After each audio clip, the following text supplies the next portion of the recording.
Here's the Gonset GSB-100. So I've been making some progress on this thing today. Put a light bulb in there. Put a bunch of tubes into it. And what else? Anyway, I was able to get it to transmit finally. Calibrated the VFO. Not that all that matters. What matters is this thing works. So it's not working too well.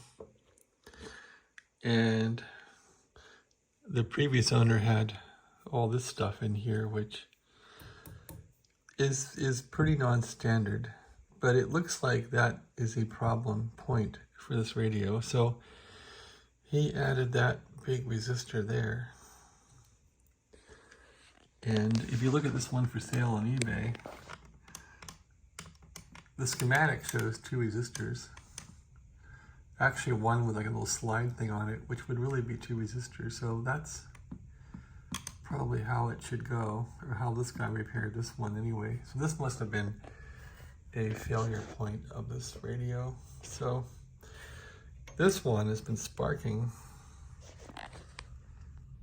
And you can see where it's kind of failing. There's like a spark thing going on. So this part needs attention. And maybe when this is fixed, the radio will work right. So that's what I'm up against. I didn't put diodes in here. I figure I'm not going to bother. I'm going to use, I guess this is a military grade 5U4. So I'm going to work on those. But I did get some output on this thing.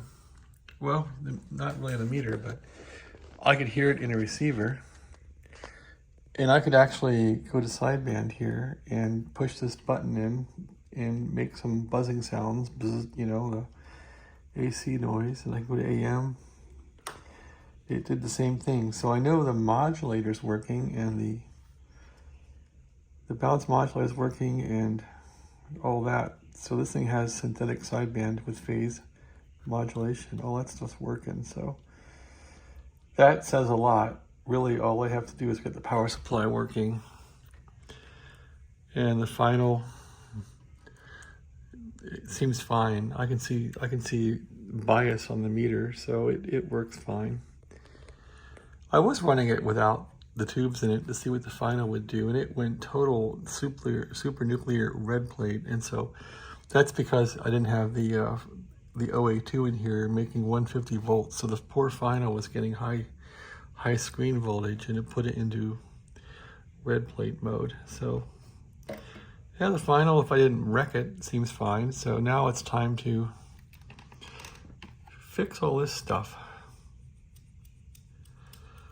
What I probably should do is get new capacitors, but these still may work, or they might have been replaced. Maybe they were replaced because the guy did this stuff. It's just these, you know, people do hacky hack stuff on these things, right? Because they're not professionals.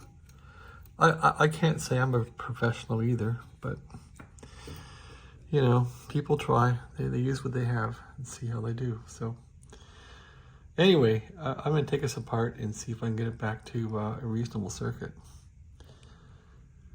That's my little report. This will be a fun transmitter once it works. It's a good looking transmitter. All right. Thank you for watching. Have a great day.